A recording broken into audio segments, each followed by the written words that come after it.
From the IMTV Wave Channel 5 studio at Greenville Senior High School, home of the Greenville Green Wave, the Greenville Veterans Memorial Park and Digital Library proudly presents Never Stop Serving.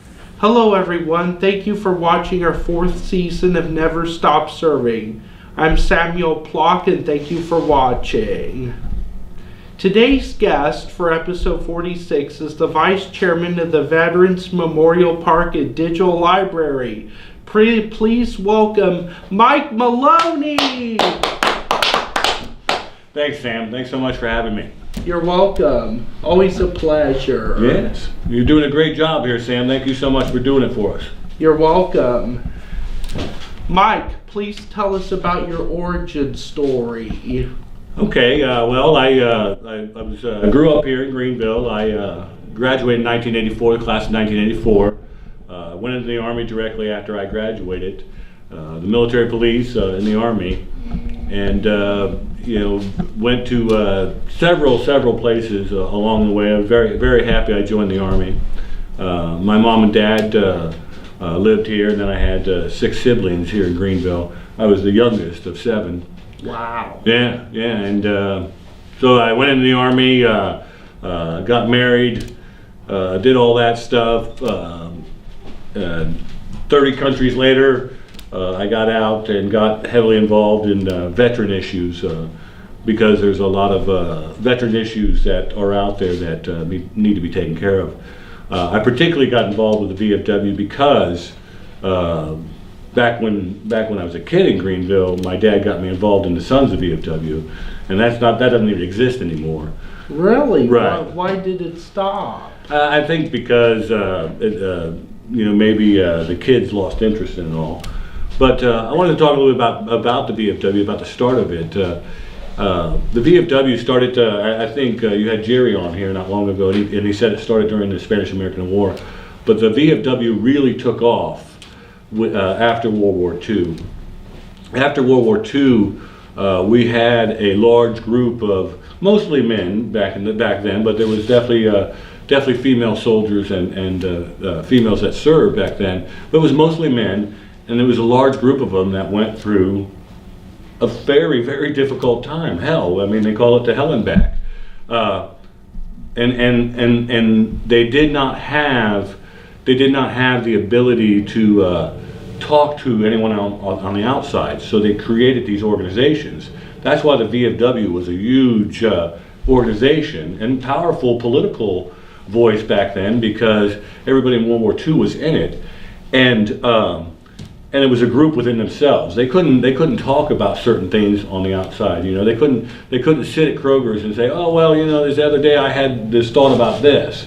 So they built this group for themselves, and it worked for them. The survivors of World War II survived coming home too, because you have to survive coming home too. They survived that by getting in that group together. The American Legion, the VFW, they did all that stuff by grouping themselves.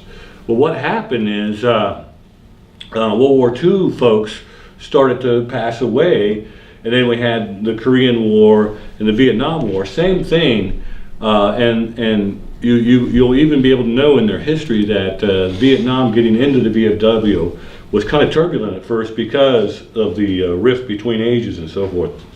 But the Vietnam vets did the same thing. They needed a group where they could communicate with each other, within each other and their subgroups.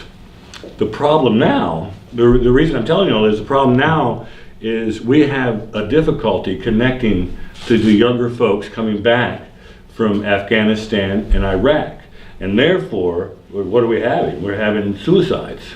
Yeah. That's why we've got to do as best we can to bring them into our organizations, even if it's not any particular organization or whatever, as long as there's a group to where people in Afghanistan serving in Iraq have a subgroup like that. And that group is actually a smaller group than World War II, Korea, and Vietnam.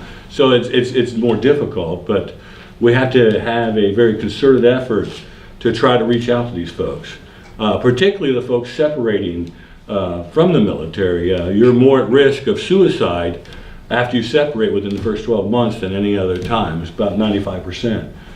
So that's the mission we're on. That's what we're trying to do in the VFW. That's what we're trying to do. That's why we're trying to do this digitally too, because most of our younger soldiers and sailors and airmen that are separating, they're not coming to the VFWs, they're not coming to the American Legions, they're on their phone. Yeah. That's why we're doing this, Sam, and that's why you're doing great work. Thank you so much. Yeah. Always a pleasure. Mike, thank you for your service to our great country, and thank you again for being here to speak with us. All right. Take it back from that one real quick since that went off. It's going to go off again, but let's take it back from. Mike, thank you for your service to our great country, and thank you again for being here to speak with us. Okay, it's always a pleasure, always a pleasure. Can you please tell us what you remember most about service? Any stories or special memories? Myself, it's the travel. I've been to over 30 countries. I'll never regret. I enlisted here in Greenville, right there on Martin Street, and the travel's been fantastic. True, I've been to a couple, combat zones and so forth, but the travel's been fantastic. And as far as any stories, I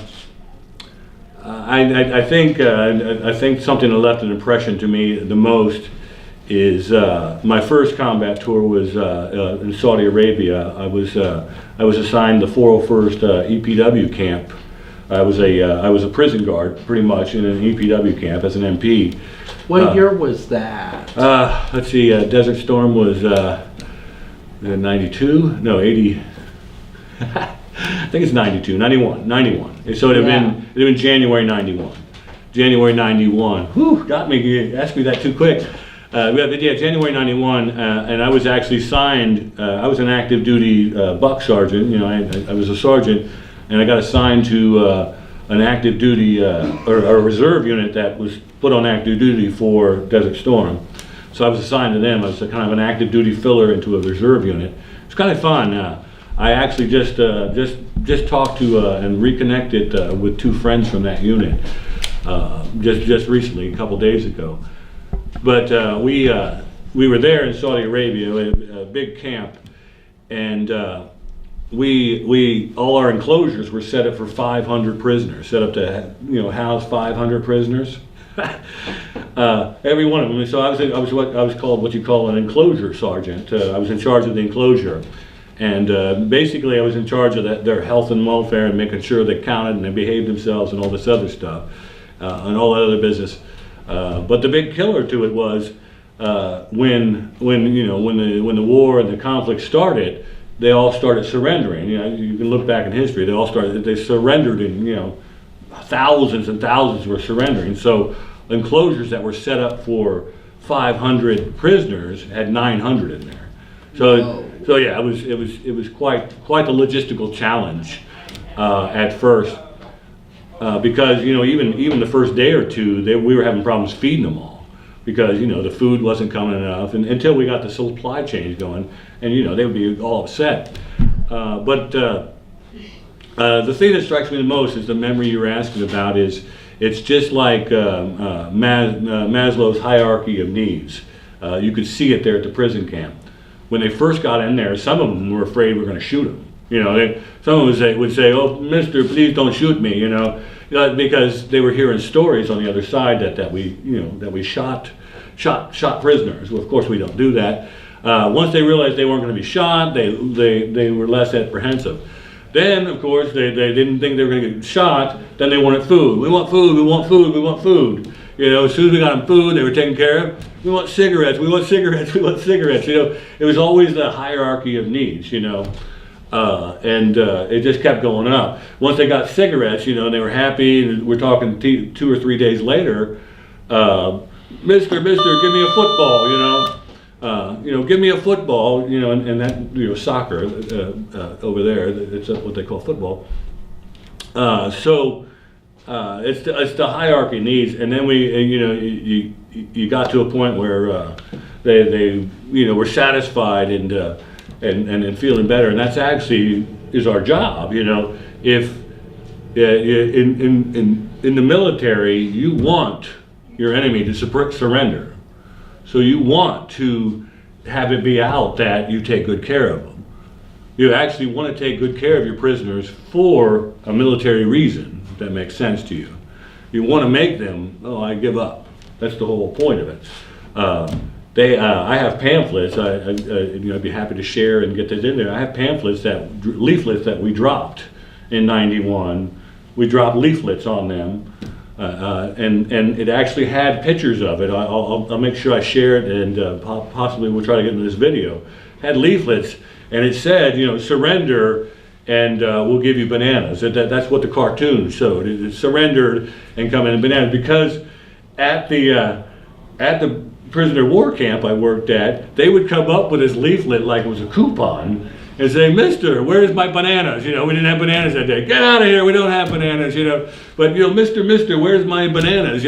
Where's the bananas? You promised us bananas. You'll have bananas yesterday, tomorrow, get out of here, So that's the story that sticks to me is, where's the bananas, We don't have bananas, they lied to you, get back in the cage, That kind of funny stuff. Yeah. Yeah. But that's what I remember the most about that one. And then there was several others, but we don't have time for that. We could talk forever about this. Exactly. Here at Never Stop Serving, we highlight veterans that continue to serve beyond their military service. You are the commander of this mission. Is it a very important mission? Can you update us? Yes, actually, and we're continuing to thrive. We're thriving because of people like you, Sam, and Jace behind the camera, Mr. Beakey there, who did a fantastic job for us at the talent show, Lori Hoover. Lori Hoover's been an integral part of this whole process. We'd be nowhere without her. But the update is that we're continuing to advance. I mean, look at the great work we're doing. Go back and look at one or two of our first videos, how raw it was, and look at the production now. Look at what we're doing now, the progression. That's the whole point of it. The whole point of it is for us to learn and grow. And adapt. And while we're doing that, our viewership is up. Sometimes we have 20,000 views. Whoa. Yes, you're out there, Sam. People are seeing you. Yes. And it's in the veteran channel, and that's the whole idea. The fact of the matter is, we have a Burger TV, we have all kinds of cable channels on television, all kinds of them. You name it, hairstyles, whiskers, Whisker TV, whatever the case may be. There is no veteran channel. Not Really? one veteran channel. Not one channel committed to veterans. And this is it. And that's why we're trying to broadcast that. And again, the idea is to get it out digitally, because that's where the younger soldiers are that need us, that need this information, that need information to where do you go if you're not feeling right, if you do have night terrors and stuff. It's to capture those people, to capture those folks that need help. But what's next for us is we're going to continue to advance it. We're going to continue to do what we've been doing. We took Jace to the National Convention last year. We're going to the National Convention this year. It's in Orlando, Florida. It's going to be a tough assignment, It's going to be very tough to go there this year. We're going to Orlando this year. And I'm very pleased to say that on the side of this, our side mission was to support Chief Petty Officer Kenton Stacy. He was hit in Syria, and he's a quadriplegic in San Diego. I'm very glad that we've really promoted advocating information for him and getting the word out for him. Mark Wahlberg just showed up yesterday and said hi to him.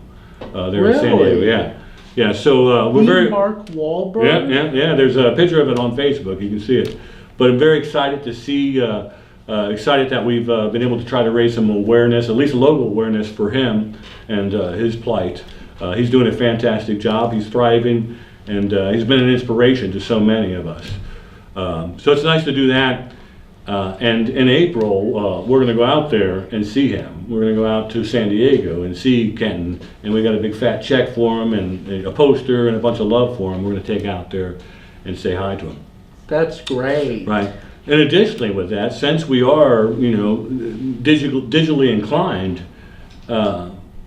there's got to be a way that we can get Kent and Stacy to communicate with us, because he and his wife have already indicated that they would help us and join this mission. So we want them to join us. But imagine that could be his job. All we have to do is figure out how he's able to manage on the internet through optics or something like that. Stephen Hawkins, was able to use the computer. We need to get Kent and Stacy to use the computer. And it's not just Kent and Stacy. Whatever we develop for him or work on him, we can work on for any of the service members that have been hit and don't have the use of their arms or legs or something like that. You can do it through digital means. That's part of what we do. It's all about digital. Yeah, so we're going to continue to push. We're going to continue to push the digital mission towards veterans. That's our plan. Exactly. And I see the one way you could do it is, if he can to speak but type like Stephen Hawking, plug that up to a computer.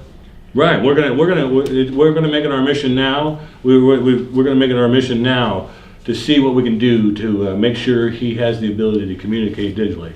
Yep. That's what we're doing next. That's our next goal in life. When we go talk to him, we're actually gonna tell him this is our goal, and and offer him a job. He can be our chief editor for the digital library. That'd be great. Right. And I think that's wonderful that we are supporting Kent and Stacy and doing some good job. Mm-hmm. Are there any other special events or updates that you would like to tell us about?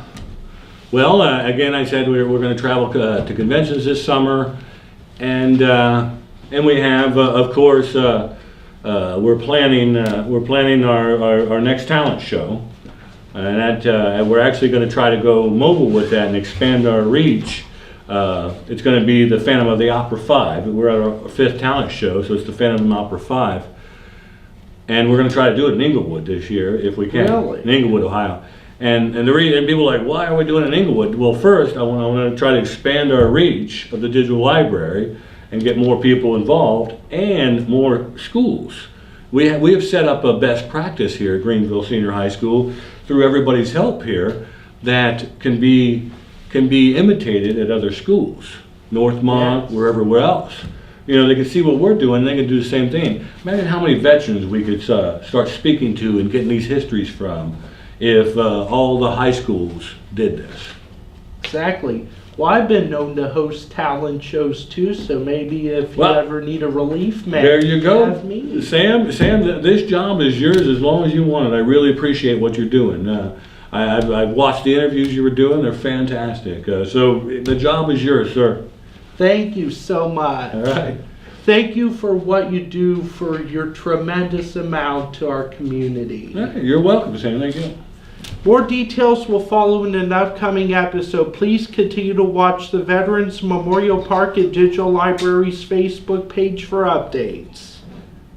This is Samuel Plock with Mike Maloney signing off.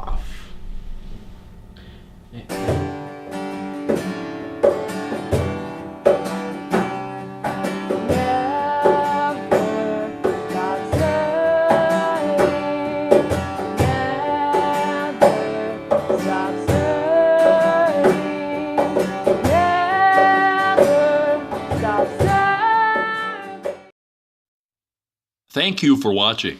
Please visit us on our social media sites. Please consider contributing to our mission in some way. Also, we are always looking for veterans and their families to share their stories with us.